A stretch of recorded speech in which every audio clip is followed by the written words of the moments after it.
દોસ્તો, મુંબઈમાં એક રિક્ષાવાળા સાથે બનેલી આ ઘટના સાંભળીને તમારા રૂવાડા પણ ઊભા થઈ જશે. આખરે આ ઘટના સત્ય ઘટના છે. નમસ્કાર દોસ્તો, સ્વાગત છે આપ સૌનું અમારી યુટ્યુબ ચેનલ ઉપર. મુંબઈના એક ગલીઓમાં રિક્ષા ચલાવતો એક યુવાન કે જે પોતાની રિક્ષા ચલાવીને ગુજરાન ચલાવી રહ્યો હતો.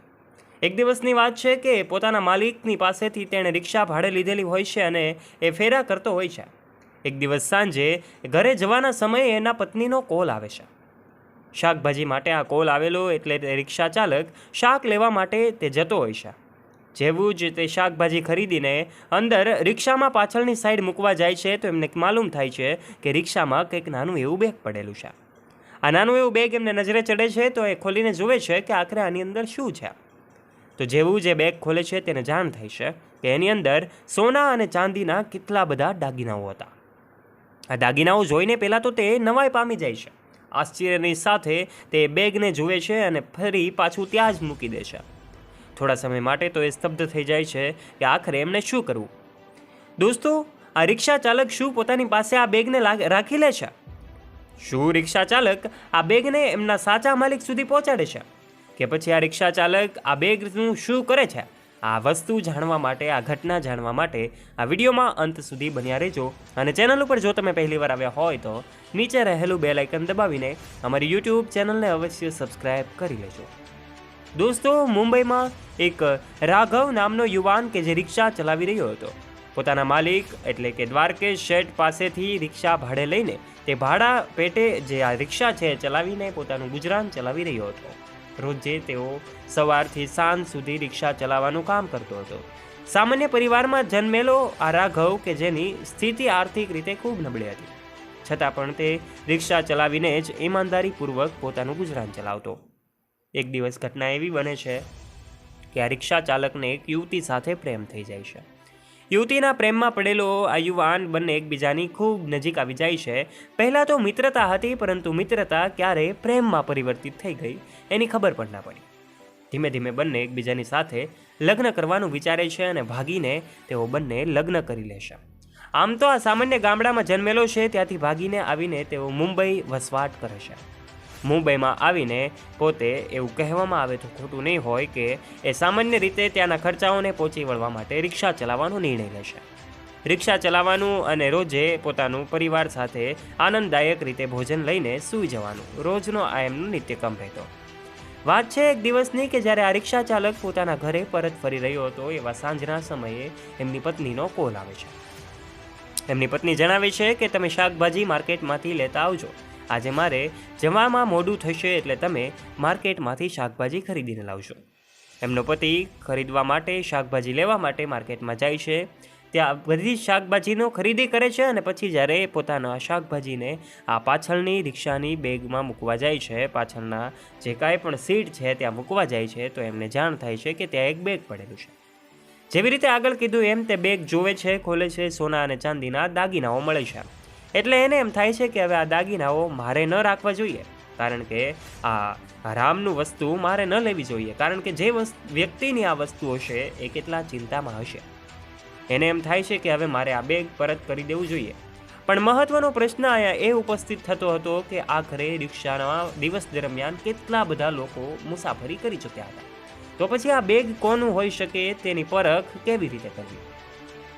વાત એવી બને છે કે બેગની અંદરથી એક એડ્રેસ તો મળી રહે છે. એડ્રેસ મળતાની સાથે જ તે જાણ કરવા માટે જાય છે કે આ બેગ કોનું છે. તેમાં કોઈ વ્યક્તિનું નામ તો લખેલું નહોતું, પરંતુ આ બેગની અંદર રહેલા એડ્રેસને જોઈને તે રિક્ષા ચાલક અનેક જગ્યાએ ભટકે છે, અનેક લોકોને પૂછે છે કે આ બેગ તમારું છે, આ બેગ તમારું છે. સાચો માલિક મળતો નથી.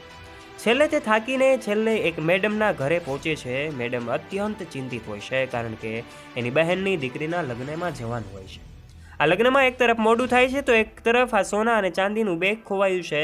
એની ચિંતામાં તે આમથી આમ દોડે છે. એવા સમયે ડોરબેલ વાગે છે.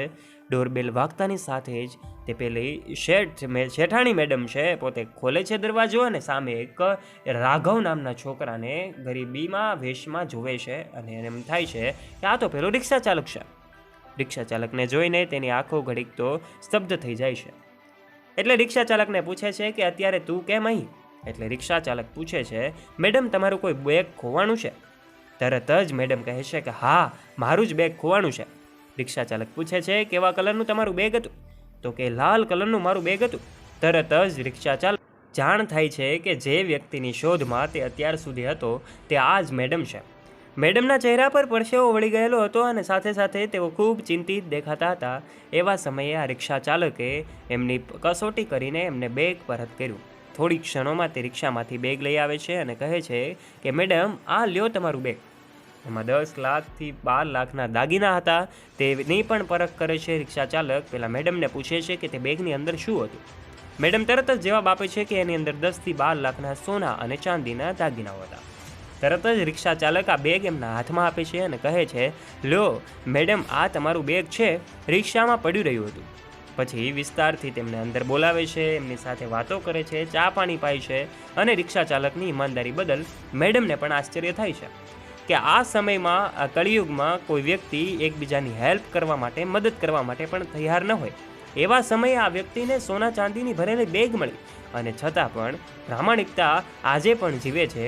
એ વાતને સાર્થક કરી આ એક સામાન્ય રિક્ષાવાળાએ. મેડમ એમને પૂછે છે કે આખરે આ બધી ઘટનાઓ શું હતી? ત્યારે પેલો રિક્ષા ચાલક ખૂબ શાંતિપૂર્ણ રીતે એમને જવાબ આપે છે, મેડમ, હું જ્યારે શાકભાજી લેવા માટે ગયો હતો મારા પત્નીના આદેશથી, ત્યારે મેં આ બેગ, જ્યારે મારા પાછળની જે કાંઈ પણ સીટ છે તેમાં હું બેગ મૂકવા ગયો ત્યારે મેં આ બેગ જોયું. પછી મને સવાલ થયો કે મારે આ બેગ કોને પરત કરવું. ધીમે ધીમે હું જેટલા પણ પેસેન્જર્સ હતા એમાંથી મોટાભાગના લોકોના એડ્રેસ, સરનામા શોધીને હું એમના ઘરે પહોંચ્યો. પણ દરેક લોકો એ પોતે બેગ લેવા માટે તૈયાર હતા, જેઓ ખરેખર સાચા માલિક નહોતા. પરંતુ મેં ખરેખર એમની સાથે પુષ્ટિ કરી અને એ ખોટા સાબિત કર્યા અને સાચા માલિક સુધી, હું આપના સુધી આખરે ખૂબ સાંજના સમયે પહોંચ્યો. મોડી રાત થઈ ચૂકી હતી જ્યારે આ રિક્ષા ચાલક પોતાની પત્નીને પણ સાચો જવાબ નથી આપતો. ધીમે ધીમે આ ઘટના કંઈક અદ્ભુત અને રોચક બનતી જાય છે. પેલી મેડમ જે હોય છે, શેઠાણી મેડમ, એ પણ આ રિક્ષા ચાલકથી પ્રભાવિત થઈ જાય છે. રિક્ષા ચાલકની ખૂબ સારી રીતે તેઓ આગતા સ્વાગતા કરે છે અને એમના ઘરે પરિવાર સાથે જમવાનું આમંત્રણ આપે છે. આ સામાન્ય રિક્ષાવાળો કે જે પોતાના પરિવાર સાથે, એક દિવસ એવી ઘટના પણ આવે છે કે જ્યારે તે પોતાના પરિવાર સાથે આ શેઠાણી મેડમના ઘરે જમવા જાય છે. બધા સાથે મળીને ડાઇનિંગ ટેબલ ઉપર બેસીને જમવાનો આનંદ લઈ રહ્યા હોય છે. એવા સમયે આ જે કાંઈ પણ શેઠાણી મેડમ છે એમના ઘરના સભ્યોને આ સામાન્ય રિક્ષાવાળાનો પરિચય કરાવે છે. પછી રિક્ષાવાળો પોતાના ઘરનો પરિચય આ જે કાંઈ પણ આ શેઠાણી છે એમની સાથે કરાવે છે. આ સમગ્ર ઘટનાની સાથે સાથે એક એવી શીખ લોકો લઈ રહ્યા છે કે જેની નોંધ મીડિયા મિત્રોએ પણ લીધી. આ ઘટનાની જાણ થતાની સાથે જ આ રિક્ષાવાળો સમગ્ર મુંબઈમાં છવાઈ જાય છે. મુંબઈમાં બનેલી આ ઘટના તો એકમાત્ર ઉદાહરણ છે, પરંતુ આવી તો અનેક ઘટનાઓ આપણી આસપાસ બનતી હોય છે કે જેમાં આજે પણ ઘણી વખત લોકો એવું કહેતા હોય કે માનવતા અને ઈમાનદારી મરી પરવારી છે. પરંતુ એવા સમયમાં આ માનવતા અને ઈમાનદારીનું શ્રેષ્ઠ ઉદાહરણ એક સામાન્ય રિક્ષાવાળો પણ પૂરું પાડી શકે એનું આ ઉત્તમ ઉદાહરણ છે. ત્યારે દોસ્તો, આ રિક્ષાવાળાની આ શીખ, આ પ્રેરણા આપણને ઘણું બધું શીખવી જાય છે. કારણ કે એક સામાન્ય રિક્ષાવાળાની પણ આ પ્રામાણિકતા કે જેઓ એમના મેડમ જે છે, રિક્ષામાં જે મેં મુસાફરી કરી હતી એમની બેગ પણ પરત કરે છે અને એવું તેઓ ધારે જ તો એવું કરી શકે કે તે બેગમાંથી અડધા નાણાં, અડધા ઘરેણાં લઈ લે. પરંતુ એમણે એવું કશું જ ન કર્યું અને એમની સાચી ઈમાનદારી કે જેમને એમણે એ પણ કહ્યું કે મને ઈશ્વર આનાથી પણ વધારે આપશે, તમારે મને કાંઈ આપવાની જરૂર નથી, ઈશ્વર બધું જ આપવા માટે બેઠો છે, વગર માગીએ ઈશ્વર આપણને આપી જ દેતો હોય છે. આ એમની જે વિચારધારા છે, આ ધાર્મિક આસ્થા છે એ, અને સાથે સાથે મેડમે પણ એને ખુશ કરવા માટે 1 થી 1.5 લાખ રૂપિયા એમને આપ્યા અને તે રિક્ષા ચાલકને ખુશ કરી દીધો. આપ વિશે શું કહેવા માગો છો? કમેન્ટ બોક્સમાં આપનો મત અવશ્ય શેર કરજો અને આ સ્ટોરી વિશે આપનું મંતવ્ય અવશ્ય જણાવજો. દોસ્તો, વિડીયો ગમ્યો હોય તો વિડીયોને લાઇક કરજો. તમારા દરેક ગ્રુપમાં ફ્રેન્ડ્સ સાથે આ વિડીયોને શેર કરવાનું ના ભૂલતા, કારણ કે આ ઘણા બધા લોકોને પ્રેરણા આપી જાય એવો વિડીયો છે. અને ચેનલ ઉપર જો તમે પહેલીવાર આવ્યા હોય અને અમારી યુટ્યુબ ચેનલ ઉપર નવા છો તો નીચે રહેલું બેલ આઇકન દબાવીને અમારી યુટ્યુબ ચેનલને અવશ્ય સબસ્ક્રાઇબ કરી લેજો, જેનાથી આવા ને આવા રોચક અને રસપ્રદ વિડીયોઝની નોટિફિકેશન્સ તમને મળતી રહે. ધન્યવાદ.